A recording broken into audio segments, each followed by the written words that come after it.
आता उपमुख्यमंत्री एकनाथ शिंदे लोकभवनमध्ये दाखल झालेले आहे सुनेत्रा पवारांच्या शपथविधीसाठी।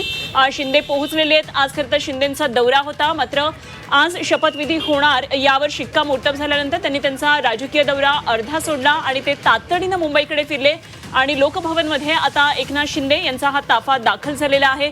मुख्यमंत्री सुद्धा या ठिकाणी पोहोचतात। सुनेत्रा पवारांच्या वाहनांचा ताफा सुद्धा लोकभवनकडे निघालेला आहे। अगदी काही मिनिटांमध्ये आपण राज्याच्या राजकारणातली खूप मोठी घडामोड आता पाहणार आहोत।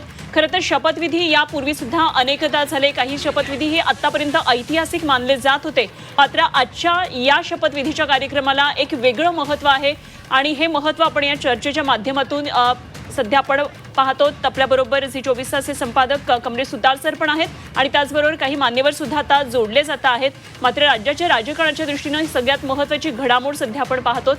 खरं तर आपण आता सर जो दृश्यांमध्ये उल्लेख केला, जे आपल्याला सगळेजण मान्यवर दिसतात, राष्ट्रवादीचे जे धुरा सांभाळणारे महत्त्वाचे प्रतिनिधी आहेत ते पहिल्या रांगेमध्ये बसलेले आहेत। मात्र अजित पवारांच्या निकटवर्ती हे जरी असले तरी अजित पवारांवर प्रेम करणारे आणखी काही कार्यकर्ते महत्त्वाचे नेते होते, जसं की आपण म्हणूया मिटकरी असतील किंवा आणखी काही महत्त्वाचे खंदे समर्थक, हे मात्र इथे दिसत नाहीयेत। तर हे येतील इथे की कसं असतील करायचं आपण बघायला हवं की कोण येतं या कार्यक्रमासाठी, कारण मिटकरी वगैरे आपण ही मंडळी बघितली ही जास्त अजित पवारांच्या जवळ किंवा ती भावनिकदृष्ट्या जास्ती अटॅच्ड होती। अमोल मिटकरींना आपण कालपासून अनेकदा भावनिक होताना बघितलं, त्यामुळे ते आज या कार्यक्रमाला असतील का, हा इतका महत्त्वाचा कार्यक्रम होतोय, त्याला ते असतील की नाही आपल्याला बघावं लागेल। पण जशी ही मंडळी येतील तेव्हाच आपल्याला कळेल त्यांच्यासोबत परिवारातले किती लोक असणार आहेत हे देखील बघणं गरजेचं आहे। पण आता पक्षाची धुरा, माझं जे आपण मगाची चर्चेत जो मुद्दा म्हणत होतो, पक्षाची धुरा सांभाळणं कितपत त्यांच्यासाठी सोपं असणार आहे। काय पदावरती इथे बसल्यावरती अधिकारी असतात, तुमचे OSDs असतात, तुमच्याकडे सांगणारी बरीच मंडळी आहेत। पक्ष चालवताना काही निर्णय तुम्हाला स्वतःला घ्यावे लागतात आणि तिथे तुम्हाला केवळ ॲडवायझरी बोर्डच्या किंवा सल्लागार तुमच्या मंडळाच्या भरोश्यावर फक्त पक्ष चालवता येत नाही। त्यामुळे जेव्हा हा मुद्दा येईल पक्ष चालवण्याचा, पक्षाचे निर्णय घेण्याचा, ही सगळ्यात मोठी कसोटी असणार आहे आणि त्या आव्हानावर आपण संध्याकाळी चर्चा करणारच आहोत अनुपमा, की कशा प्रकारची आव्हानं ही सुनेत्रा पवारांसोबत असणाऱ्या व्यक्तिगत आयुष्यामध्ये, परिवार म्हणून, पक्ष चालवताना, राज्याच्या उपमुख्यमंत्री म्हणून, एक तिन्ही पक्षांचं सरकार चालवत असताना तीन पक्षाच्या एक घटक पक्षाच्या नेत्या म्हणून, ज्याला आपण कोॲलिशन पॉलिटिक्स म्हणतो, हे फार सोपं नसतं। मोठ्या मोठ्या नेत्यांना हे घाम फोडणारा हा प्रकार आहे। जेव्हा तुम्ही हे कोॲलिशनचं राजकारण करता, युती आघाड्यांचं राजकारण करतात, सोबतच समोर निवडणुका आहेत, जिल्हा परिषदांच्या निवडणुका अगदी काही दिवसांवरती येऊन ठेपलेल्या आहेत, ज्याच्या प्रचारादरम्यानच अजित पवारांचा दुर्दैवी अपघात झाला, ज्याच्यात त्या निधन झालं। हे सगळे चॅलेंजेसच्या समोर आता पदाच्या कार्यभार स्वीकारल्यानंतर तातडीने आवासून उभे असणार आहेत। पक्षातल्या एका गटाचं नेहमीच म्हणणं राहिलं होतं की आपण दोन्ही पक्षांचं एकत्रीकरण करावं, विलिनीकरण करावं दोन्ही पक्षांचं। हा मुद्दा समोर आहे, त्याच्याबाबत त्यांना ठोस भूमिका घ्यावी लागणार आहे। हा मुद्दा फार दिवस त्यांना भिजत घोंगडं हे ठेवता येणार नाही आहे, त्यांना हो किंवा नाही याच्यावरती निर्णय घ्यावा लागणार आहे। त्याच्या प्रतिक्रिया साधारणपणे काय असू शकतात? भाजपसारख्या पक्षासोबत ज्यांचं संख्याबळ खूप मोठं आहे या सरकारमध्ये, त्यांच्यासोबत डील करताना आणि सोबतच दोन महत्त्वाची खाती तुर्तास त्यांच्याकडे आहे, त्यांच्याकडे राज्य उत्पादन शुल्कासारखं एक खातं सुनेत्रा पवारांकडे असणारे फार नेते हे खातं घेण्यासाठी उत्सुक नसतात, कारण थेट मद्य व्यवसायाशी संबंधित असणारं हे खातं आहे। त्यामुळे बरेच नेते हे खातं घेताना फार विचार करतात। तरीसुद्धा आता त्यांच्याकडे या खात्याची जबाबदारी असणार आहे। सोबतच क्रीडा खातं आहे, जे नुकतंच अजित पवारांकडे ज्याचा कार्यभार अतिरिक्त आला होता माणिकराव कोकाटेंचा राजीनामा झाल्यानंतर, तेव्हा ते खातं सध्या त्यांच्याकडे असणार आहे। अर्थ खातं तुर्तास मुख्यमंत्री देवेंद्र फडणवीस यांच्याकडे असणार आहे, कारण काही दिवसांमध्ये राज्याचा अर्थसंकल्प सादर करायचा आहे आणि अर्थसंकल्प सादर करणं हे फार जिकिरीचं काम आहे। नवख्या असणाऱ्या सभागृहांचा सभागृहामध्ये प्रवेशच हा मुळात उपमुख्यमंत्री म्हणून होणार आहे। फार रेअरली असं आपल्याला बघायला मिळालं। उद्धव ठाकरेंचं आपण उदाहरण घेऊ शकतो। उद्धव ठाकरे जेव्हा ते आले मुख्यमंत्री म्हणून, तेव्हा ते कुठल्याही सभागृहाचे सदस्य नव्हते, असं यापूर्वी झालेलं आहे। पण आता एका महिलेसाठी अशा प्रकारची एंट्री त्या सभागृहामध्ये, आता त्या विधानसभेचा मार्गाचा अवलंब करतात की विधान परिषदेचा, अर्थात अजित पवारांच्या रिक्त झालेल्या जागेवरती पोटनिवडणूक होईल काही दिवसांनी, त्या पोटनिवडणूक लढवून सभागृहात येणं पसंत करताय की परिषदेच्या साठी त्या आग्रही असतील, हेही बघणं आपल्यासाठी महत्त्वाचं असणार आहे। या सगळ्या बाबी आहेत बघायला. समोर येणाऱ्या काळामध्ये ही सगळी आव्हानं त्यांच्यासमोर असणारच आहेत. पण पक्षाची जी ॲडवायझरी मंडळी, नेते मंडळी आहेत, यांची काय भूमिका असणार आहे, सुनेत्रा पवारांना किती फ्रीडम मिळणार आहे निर्णय घेताना, राजकीय फ्रीडम त्यांना किती असणार आहे त्यांच्या पक्षामध्ये आणि आघाडीमध्ये. कारण हे प्रत्येक निर्णय घेताना भाजपला कन्सल्ट करावं लागणार आहे, कारण ते त्या आघाडीचा भाग आहेत. त्यामुळे आज काही वृत्तपत्रांमध्ये या आशयाच्या बातम्या देखील आल्या होत्या की आता राष्ट्रवादी काँग्रेस पक्षाचा ताबा एक प्रकारे भाजपकडे गेला आहे की काय, अशा आशयाचे काही ठळक मथळे आपण आज वृत्तपत्रांमध्ये बघितले होते. त्यामुळे ही चर्चा थोपवताना आपण स्वबळावरती निर्णय घेण्यासाठी सक्षम आहोत हे करण्याची आपल्याला संधी त्यांच्यासमोर असणार आहेत. सभागृह आपल्यासमोर दरबार हॉलमध्ये आदिती तटकरे आपल्याला येताना दिसत आहेत समोर, सुनील तटकरे यांच्यासोबत किरण तारे वरिष्ठ पत्रकार आणि द परफेक्ट व्हॉइस संपादक आपल्यासोबत जोडले जात आहेत. किरण, एक अत्यंत वेगळ्या परिस्थितीमध्ये आणि एक अभूतपूर्व आपण असं म्हणू शकतो, एकदा कधी न घडलेल्या, महाराष्ट्राने कधी न बघितलेला अशी एक राजकीय परिस्थिती उद्भवली आणि त्या परिस्थितीमध्ये एक महिला राज्याच्या उपमुख्यमंत्रीपदासारख्या महत्त्वाच्या पदावरती शपथ घेत आहेत. सुनेत्रा पवारांसाठी आव्हानं काय आहेत हे आपण त्यांचा शपथविधी झाल्यानंतर बोलूया. पण ही परिस्थिती खूप वेगळी आहे.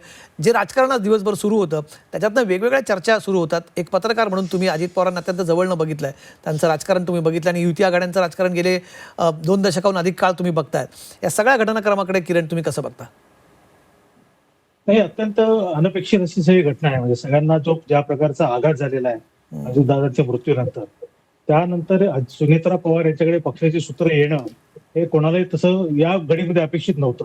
पण आता असं झालं की गेल्या वर्षभरापासून सुनेत्रा पवार राज्यसभेमध्ये आहेत, त्यांना कामकाजाचा थोडाफार अनुभव आलेला आहे. मला असं वाटतं की सुनेत्रा पवार यांच्याकडे पक्षाची विधिमंडळाची सूत्र येणं याचा अर्थ अजित पवार यांच्या पक्षाची जी छाप आहे किंवा अजित पवार यांच्या कामाची जी छाप आहे ती छाप कार्यकर्त्यांना कुठेतरी त्यांच्यामध्ये बघायला मिळते आहे. आणि वहिनी असतील तर वहिनी असल्यामुळे दादांची कमतरता काही प्रमाणामध्ये भासणार नाही, त्यांची उणीव काही प्रमाणामध्ये भासणार नाही, अशी एक भावना असल्यामुळे खरं मला वाटतं त्यांना हे या ठिकाणी त्यांची निवड करण्यात आलेली असावी. पण हे असलं तरी सुद्धा पवारांचा वारसा चालवणं म्हणजे अजित पवारांचा वारसा पुढे चालवणं हे तितकंसं सोपं नसणार आहे.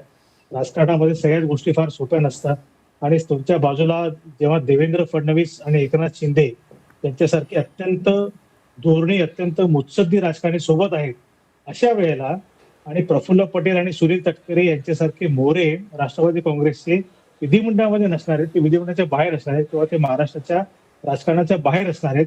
अशा परिस्थितीमध्ये सुनेत्रा पवार यांना आपली टीम निवडावी लागणार आहे. म्हणजे त्यांच्या टीममध्ये, त्यांच्या कोर टीममध्ये त्यांचा सर्वात जास्त विश्वासू कोण असेल हे माझ्या दृष्टीने जास्त महत्वाचं असेल. उदाहरणार्थ ते त्या छगन भुजबळ यांच्यावर विश्वास टाकतात का, त्या अन्य कोणावर विश्वास टाकतात का, किंवा त्या तटकरेंना, आदित्य तटकरेंना सोबत ठेवून चालतात का, किंवा प्रत्येक पावलावर त्यांना प्रफुल्ल पटेल यांच्या सल्ल्याची गरज भासते का, या सगळ्या गोष्टी खूप महत्वाच्या असतील. त्या जर त्यांना गरज त्याची भासली नाही, माझा असा अंदाज आहे की अजितदादांच्या सोबत राहून त्यांना प्रत्येक व्यक्तीचे स्वभाव कळले असणार. राजकीय मूळ कदाचित कळली नसेल असं आपण गृहीत धरून चालूया, पण प्रत्येकाचे स्वभाव त्यांना नक्की माहिती असणार. तर कुठल्या स्वभावाच्या व्यक्तीचा आपल्याला कसा उपयोग करून घेता येईल हे जर सुनेत्रा वहिनींनी त्यांच्या त्या सगळ्या समजदारीनुसार जर केलं तर त्या राजकारणामध्ये नक्कीच यशस्वी होऊ शकतात. आणि कसं आहे की एकदा तुमच्याकडे नेतृत्व आलं की नेतृत्व आल्यानंतर डिसिजन मेकिंग पॉवर मिळते, तुम्हाला निर्णय क्षमता करायला मिळते. तुम्ही ती दिली जाईल का? तीच दिली जाईल का? म्हणजे पक्षामध्ये मला एक जे चित्र समोर दिसतंय ज्याच्याबद्दल अनेक जण खरं तर हे पण त्याच्याकडे जायचंच मला किरणच्या मुद्द्याकडे. पण जी चर्चा सुरू आहे किरण, की याची घाई खरंच होती, काही चर्चा जी सुरू झालेली आहे ही तुम्हाला चर्चा फोल वाटते की तुम्हाला वाटतं नाही ही चर्चा अपेक्षित होती? ह्याच्यामध्ये घाई झाली असं कोण म्हणतंय? घाई झाली असं म्हणणारे फक्त शरद पवार यांच्या पक्षाचे समर्थक आहेत. काही सामाजिक कार्यकर्त्यांनी हा प्रश्न उपस्थित केला. म्हणजे आज अंजली दमानिया म्हणाल्या की याची एवढी घाई का होते, मला उमगण्या पलीकडचं आहे. सुनेत्रा, एक मिनिट थांबवतो. सुनेत्रा पवार आलेल्या आहेत. सुनेत्रा पवार ह्या लोकभवनाच्या दरबार हॉलमध्ये पोहोचलेल्या आहेत. ही दृश्य तुमच्या स्क्रीनवरती आहे आणि त्या आता इथे आपल्याला समोर विराजमान होताना दिसतात. या क्षणाची ही सगळ्यात महत्त्वाची दृश्य आहेत. त्यांना इथे पद आणि गोपनीयतेची शपथ समजावून सांगताना प्रोटोकॉलच्या अधिकारी शपथ कशा प्रकारे घेतली जावी, कशा प्रकारे वाचली जाईल. राज्यपाल सुरुवातीला एक ओळ वाचतात, त्यानंतर त्यांच्या मागे आपल्याला ओळ म्हणायचे आहेत वगैरे सगळं समजून सांगितलं जातं. आधी पदाची शपथ दिली जाते आणि नंतर गोपनीयतेची शपथ दिली जाते. अशा या शपथविधीच्या कार्यक्रमाची सगळ्या फॉर्मॅलिटीज, ही प्रक्रिया समजावून सांगताना राजशिष्टाचार विभागाच्या अधिकारी हे समोर आहेत. सोबतच त्यांच्या बाजूला प्रफुल्ल पटेल आहेत आणि समोर जसं मी मगाशी ज्यांचा उल्लेख केला ते संजय खोडके हे त्यांच्या समोर आहेत आणि सुनेत्रा पवार या त्या सगळं समजून घेत आहेत, बारकाईने लक्ष देऊन ऐकत आहेत. सुनेत्रा पवार या शपथविधी कार्यक्रमासाठी लोकभवनामध्ये त्या दरबार हॉलमध्ये पोचलेल्या आहेत आणि त्यांना ही सगळी प्रक्रिया समजावून सांगताना आपल्याला राजशिष्टाचार विभागाच्या अधिकारी आपल्याला दिसतात. ही सगळी दृश्य तुम्ही लाईव्ह बघत आहात आणि थोड्याच वेळात या शपथविधीच्या कार्यक्रमाला सुरुवात होईल. लोकभवनातून थेट आपण ही दृश्य पाहतो आणि या ठिकाणी सगळेच मान्यवर उपस्थित आहेत. तर काही मोजक्याच मान्यवरांच्या उपस्थितीमध्ये खरं तर हा कार्यक्रम होतो आहे. आज एका राजकीय अपरिहार्यतेतून होत असलेला हा शपथविधी असला तरी निश्चितच राज्याच्या राजकारणाच्या दृष्टीनं या शपथविधीकडे खूप वेगवेगळ्या अर्थानं खरं तर पाहिलं जातं आहे. आणि एकतर पहिल्यांदा एखाद्या महिलेला अशा प्रकारे एवढ्या मोठ्या पदावर महाराष्ट्राच्या राजकारणामध्ये पदाची शपथ मिळते आहे, पद मिळतं आहे. भलेही त्याचं मागचं कारण जरी वेगळं असलं तरी देखील आज निश्चितच एक वेगळा दिवस या दृष्टीने सुद्धा ठरणार आहे. तर सुनेत्रा पवार काही वेळामध्ये आपला पद आणि गोपनीयतेची शपथ घेत उपमुख्यमंत्री पदावर विराजमान होणार आहेत. नीलम गोऱ्हे त्यांना भेटण्यासाठी आता आलेल्या होत्या. 2 दिवसांपूर्वी सगळं चित्र राज्याचं वेगळं होतं. उपमुख्यमंत्री अजित पवार यांचा अचानक झालेला मृत्यू, अपघाती झालेला मृत्यू आणि त्यानंतर एक वेगळी परिस्थिती. खरं तर अजित पवारांच्या मृत्यूची बातमी जेवढी कानावर विश्वास बसणार नाही अशा पद्धतीची होती. खरं तर हा सुद्धा दिवस सगळ्यांच्याच दृष्टीनं कधीही स्वप्नात सुद्धा पाहिलं नसेल खरं तर. मात्र आज असा हा दिवस आलेला आहे तो म्हणजे सुनेत्रा पवार आज उपमुख्यमंत्री पदावर येत आहेत. गेल्या 8 दिवसांपूर्वी कोणी विचार केला होता की ज्या क्षणी राज्याची रणधुमाळी ही प्रचाराची सुरू होती, निवडणुका होऊ घातलेल्या होत्या, अशा परिस्थितीमध्ये पुढच्या आठवड्यामध्ये सुनेत्रा पवार ज्या आज खरं तर दिल्लीमध्ये असल्या असत्या पार्लमेंटच्या सेशनसाठी, अर्थसंकल्पीय अधिवेशनासाठी, त्या आज राज्याच्या उपमुख्यमंत्री म्हणून शपथ घेत असेल हा विचार त्यांनी देखील 8 दिवसांपूर्वी अजिबातच केलेला नसेल. अत्यंत अनाकलनीय अशा सगळ्या घटना घडत गेल्या आणि अजित पवारांच्या विमानाचा अचानकपणे अपघात होणं, त्यांचं दुर्दैवी मृत्यू होणं आणि त्याच्यानंतर आज ही परिस्थिती आणि या परिस्थितीमध्ये त्यांना ही धुरा सांभाळावी लागते. राजकारणामध्ये जरी त्या सामाजिक कार्यांमध्ये जरी त्या ॲक्टिव्ह असल्या तरी राजकारणामध्ये विशेष करून इलेक्टोरल पॉलिटिक्समध्ये त्यांचं फार अनुभव नाही आहे. पण आज त्यांना एक महत्त्वाच्या पदाची जबाबदारी आज त्यांना इथे घ्यावी लागते. किरण, तुमचा मुद्दा मगाशी तुम्ही सांगत होता, प्लीज पूर्ण करा. नाही, मी म्हणत होतो की जेव्हा निर्णय घेण्याची क्षमता तिकडे येते किंवा निर्णय घेण्याचे अधिकार जेव्हा मिळतात त्यावेळेला सुनेत्रा पवार यांची खरी कसोटी लागणार. म्हणजे निर्णय त्यांचा असेल हे तर नक्की झालंय आणि सुनेत्रा पवारांचा अनुभव किंवा त्यांचा एकंदरीत स्वभाव बघता, त्यांचा आपल्याला त्यांचं एखादी गोष्ट रेटून न्यायची ह्या त्यांचा स्वभाव बघता, हे मी जाणून म्हणतोय. कमलेश, मी त्यांना भेटलेलो आहे अनेकदा, त्यांच्या बोलण्यात हा उल्लेख येतो. त्या जरी मितभाषी असल्या तरी त्यांना हवं तेच त्या घडवून आणतात, हे पण आपण लक्ष घेतलं पाहिजे. आणि मुख्य सगळ्यात महत्वाचं म्हणजे अजितदादांचा जो स्टाफ होता, अगदी गजानन पाटलांपासून ते मुसळींपर्यंतचे सगळे त्यांचे स्वीय सहाय्यक हे सगळे सुनेत्रा वहिनींच्या दिमतीला असणार आहेत.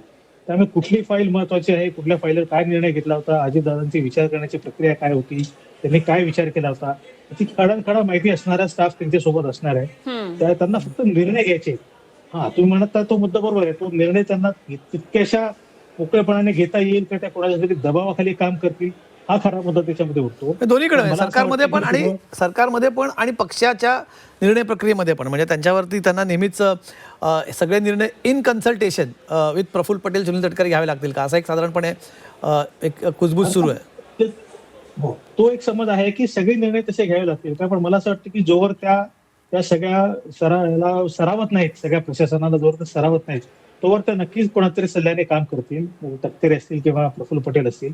पण एकदा का त्यांची याच्यावर पकड बसली, त्यांना एकदा प्रशासनातल्या खाचाखोचा लक्षात आल्या, तर मात्र मला वाटतं की हा सल्ला घेण्याची तितकीशी गरज पडणार नाही. महत्वाचे विषय जिथे येतात, जिथे पॉलिसी डिसिजन येतात, तिथे मात्र त्या नक्कीच सल्ला घेतील. डे टू डे काम जे आहे, डे टू डे कामामध्ये काय प्रत्येक वेळेला उचलून प्रफुल्लभाईंना फोन करणार नाही किंवा प्रत्येक वेळेला सुनील तटकरेंना फोन करणार नाहीत, असं काही होणार नाही.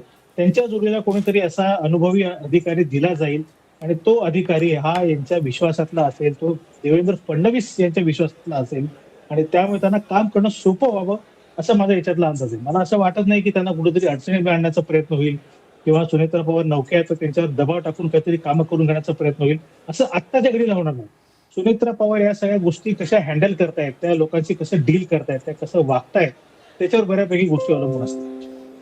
नक्की. आपल्यासोबत अनय जोगळेकर सुद्धा जोडले गेलेले आहेत. अनय, या सगळ्या परिस्थितीकडे एक वेगळी परिस्थिती म्हणून एका वेगळ्या परिस्थितीत हा शपथ विधीचा कार्यक्रम होत असला तरीसुद्धा राज्यातल्या राजकारणातली एक महत्त्वाची घटना म्हणून याच्याकडे बघितलं जात आहे. आणि आता आज मी मगाशी तुम्ही चर्चेत येण्याच्या आधी एक उल्लेख केला की काही माध्यमांमधून ही चर्चा आता सुरू झाली की आता आपसुकच राष्ट्रवादी काँग्रेस पक्षाचा कंट्रोल भाजपकडे जाईल. ही फक्त तुम्हाला एक शक्यता वाटते की फार जास्त ज्याला आपण जम्पिंग द गन म्हणतो असं वाटतंय? राष्ट्रवादी पक्षाचा कंट्रोल भाजपाकडे जायची काही गरज नाहीये.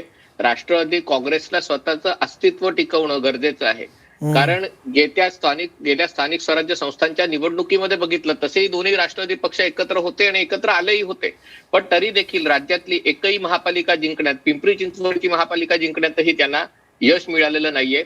आणि ही एका दृष्टीने संकटाची चाहूल होती दोन्ही पक्षांसाठी, त्यांचं अस्तित्व टिकून राहण्यासाठी. आणि त्यामुळे त्यांच्या एकत्र येण्याची चर्चा सुरू होती. ज्या दिवशी शरद पवारांनी नरेंद्र मोदींच्या नेतृत्वाखाली आणि तुम्हाला एक सेकंद थांबवतोय, एकच सेकंद तुम्हाला थांबवतायत. राज्याचे राज्यपाल आणि मुख्यमंत्री यांचं या ठिकाणी कार्यक्रमासाठी आगमन झालेलं आहे. माझ्या मते लगेचच आता हा सोहळा सुरू होईल. 5:30 म्हणजे 5लाच हा सोहळा होईल, असं साधारण हा कार्यक्रम होईल असं दिसतंय. राज्यपाल आचार्य देवव्रत यांचं इथे आगमन झालंय. सोबतच राज्याचे मुख्यमंत्री आणि उपमुख्यमंत्री एकनाथ शिंदे हे देखील इथे उपस्थित आहेत. राष्ट्रगीताला कदाचित सुरुवात होईल.